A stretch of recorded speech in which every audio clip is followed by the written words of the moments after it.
How's it going, my friends? On today's video, we're talking how to buy a short-term rental here in the Twin Cities, something near and dear to my heart, if you will. I'm really excited to dive into this, so let's just start.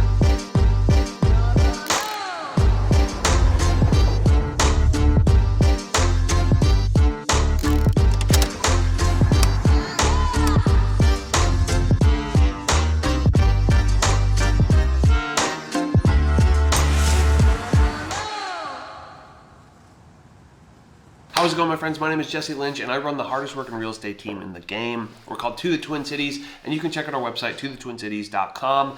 But this YouTube channel, it's here for you. It's basically a resource for y'all out there, and ultimately it's here to help you find a place to land here in the Twin Cities, a place to buy a home, right? That kind of thing. Whether you're already live here and you're just trying to buy a house for the first time, or you're moving here from a different city, state, country, planet, dimension, universe, whatever it is. Relocations and first-time home buyers, that's what we do. That's what we do better than anybody else. That's what this YouTube channel is all about. So if any of that appeals to you, then do me a favor, do yourself a favor, subscribe to this channel and click the little bell to get notified so you can see when we put these videos out. We just started doing live videos as well.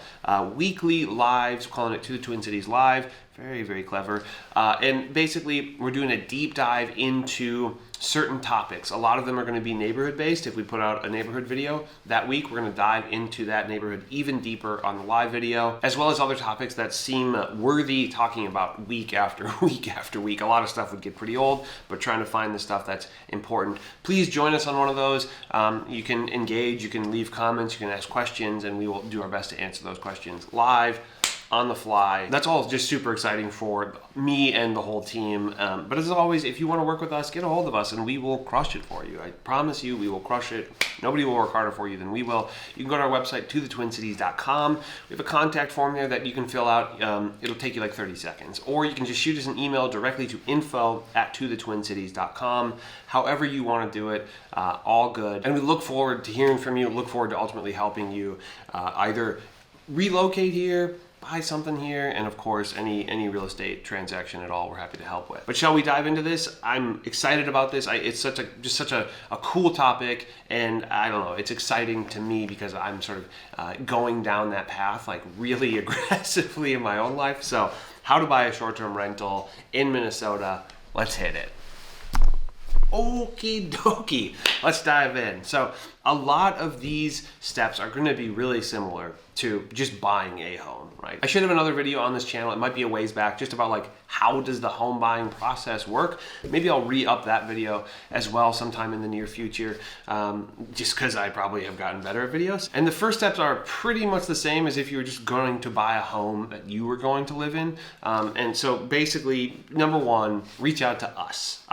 I'm going to say generically, reach out to a real estate agent, but I don't know, you're watching this video, I'm going to assume that you're going to work with us. So let's say you reach out to us and we'll probably set up a time to have a phone call or a Zoom call, in-person meeting if you're already here, and basically dive into, this basically what I'm saying here, but deeper, a richer, more like in-person and more customized to your situation conversation about everything going on. So during that call, we'll likely ask you at some point, have you spoken with a lender, right? Do you have a pre-approval? And most of the time, the answer to that is no. Very few people, by the time they're talking with us, have a pre-approval. Honestly, we like it that way because we have lenders who we love to work with, right? They are very good to us, great communicators, really know what they're talking about. And sometimes people come to us with a pre-approval with a lender who, frankly, doesn't know what they're talking about. And so regardless of which order you reach out, if you reach out to us and you don't have a lender, we'll put you in touch with a lender, easy peasy. And basically that's kind of your next step, is chatting with that lender, going through, they'll answer any questions that you have, going through that process and getting a pre-approval. A lot of the folks who are watching this, if you're thinking about buying a short-term rental, there's a decent chance that you've already bought a home, right? Not everybody. Some people also like the idea of house hacking a short-term rental. That's actually something that I do. I'm a big fan of. I might make another video on that. Some of the financing stuff changes pretty dramatically if you're living in something that you're also short-term rentaling. But again, we're not talking details of the financing, we're talking step-by-step overview of how the process works. And so in talking to the lender, you're basically gonna give an overview of your financial situation, and ultimately you'll come out the other side of that conversation or that process with what's called a pre-approval. A pre-approval letter is basically just a letter from a lender, a bank of some sort, that says this client, this person, this individual, you are have the ability to purchase a home. Usually it's going to say a total purchase price. We like to use lenders who have custom pre-approval letters for each house. So it's not like, hey, this person is generically approved to purchase a home up to this value. It's like, hey, this person can buy this house for the offer they're making. So once you have a pre-approval, that's also going to probably to some degree help you determine your budget. Although some people are in a position where they get a pre-approval that's way more than they care to spend. That's all good. You don't have to spend that much, right? That's just saying, here's the upper limit of what you could afford and what you maybe not afford. Afford is more personal, I think. Here's what you could get a loan for. Whether or not you want that much is a different question. But having a solid sense of what that looks like, I think will be very, very helpful. Hey, here's what your budget is. And if that's too high, then you can sort of like bring that down if you're like, no, I'm not trying to spend that much money. I want to spend this much money, right? That makes sense, I hope. So once you have a price, I think the next step really is to begin to zero in on location and property type. I tend to be a believer in like having a somewhat wide net in terms of like what you're looking for, but also maybe having an ideal, right? Like a specific type of property, an aesthetic, a vibe, or something that you know you're going to do at a really high level. I also manage Airbnbs and short-term rentals, and I'm a believer that design is really, really important. And having something special is really important. So whether you're going to use a service like that, like us, or something like that to help you with that, or you're going to do it yourself, it doesn't matter to me. I'm a big believer that design is huge. Sort of Field of Dreams style. If you build it, they will come, but not just build anything, build something special, build something awesome. Right. And obviously you don't have to build it. It could be a pre-existing thing, but you have to make it really, really cool, really special. And that's how you succeed in the short-term rental space. Personal belief. And some of that has to do with areas, right? You are going to want an idea, a grasp on how certain areas are going to behave with, specific rentals.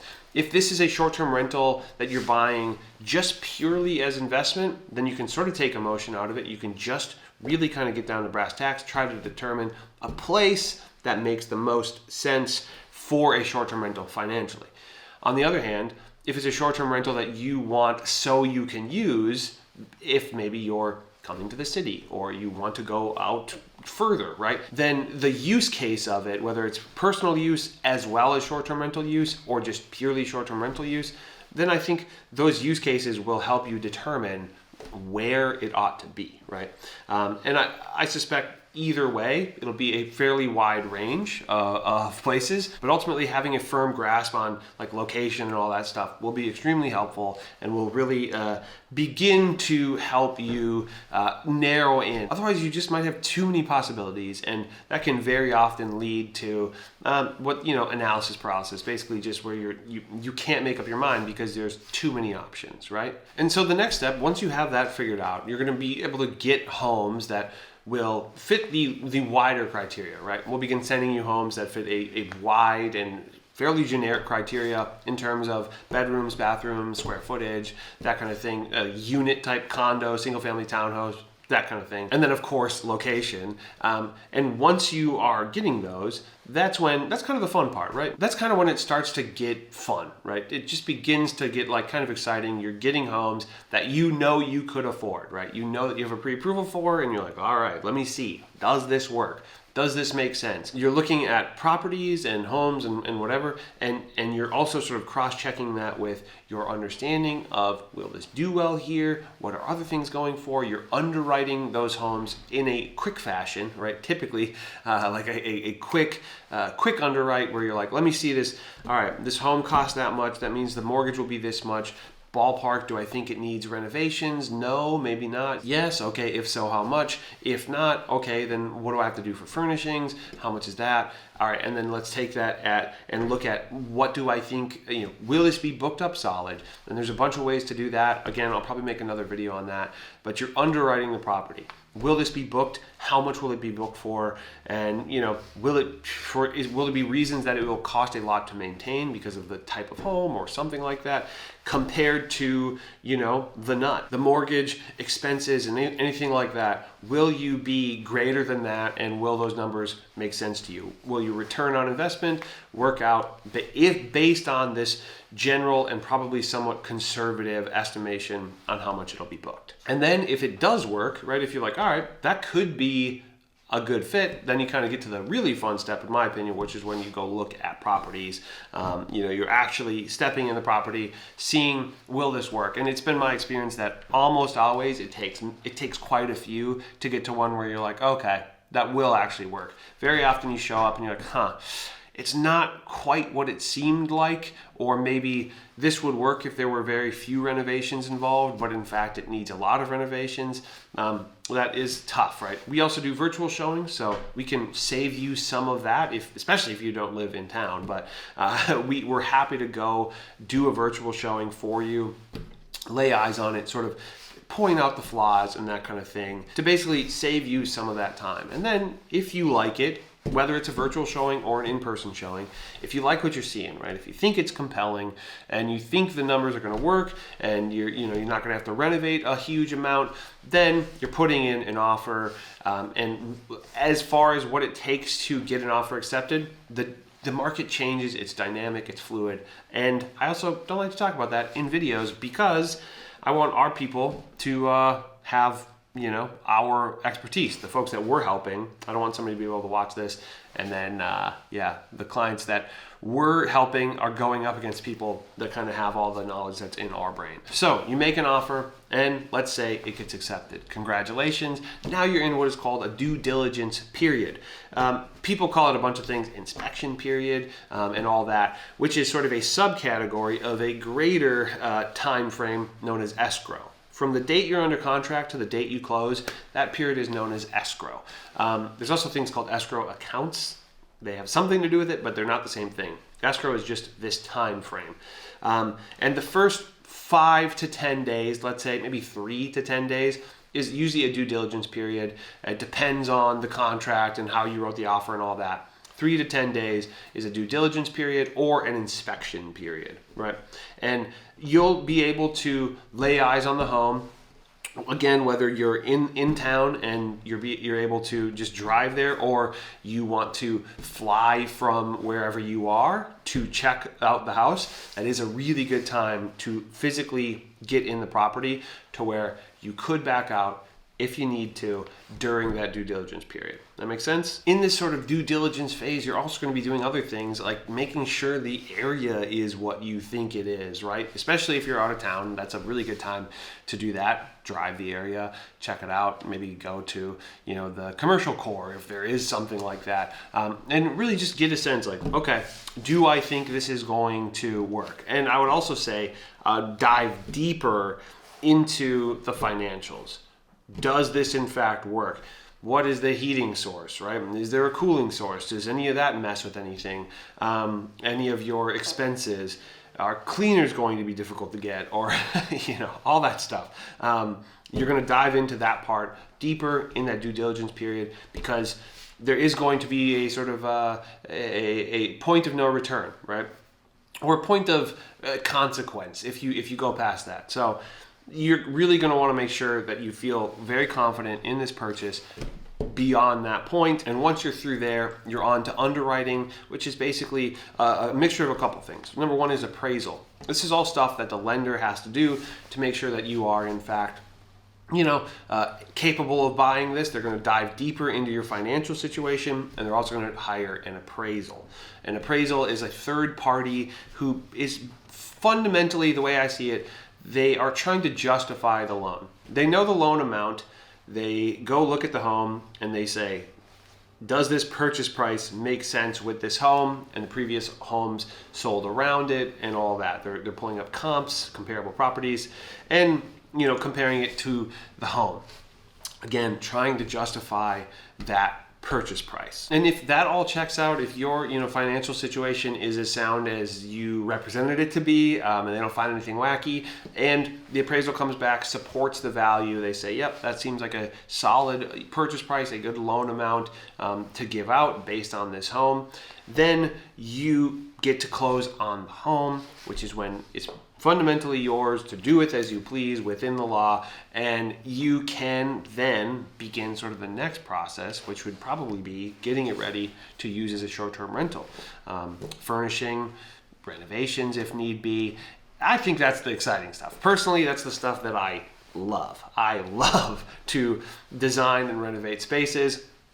That's like the whole point to me. And knowing that you're providing a place that gives people something special. We've helped people with pretty dramatic life events. We've had people who are going through some kind of medical procedure, and we provide this sort of place of hospitality, of like warmth for them to stay at.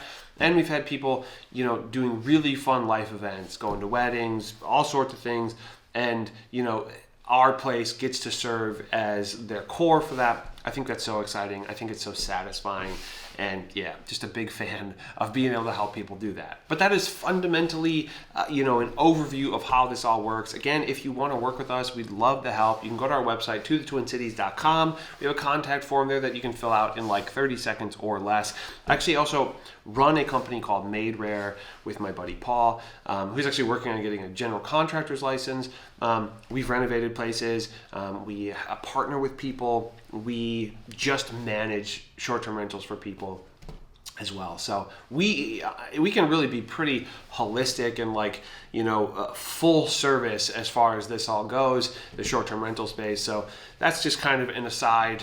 All good. If you just want to run your own, we'd love to help you on the real estate side.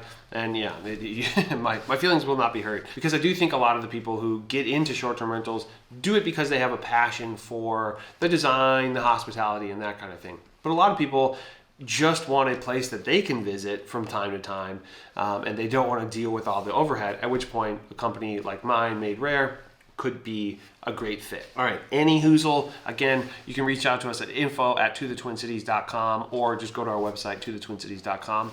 Thank you for watching. If you wouldn't mind, leave a comment in the description. Go check us out on Instagram as well, and TikTok if you haven't. We show off some of the short-term rental stuff that we're doing on there. If you want to see a video about, our short-term rental on this channel, let me know. Doesn't seem like the right channel for it, but let me know. Okay, see you in the next video. Bye-bye.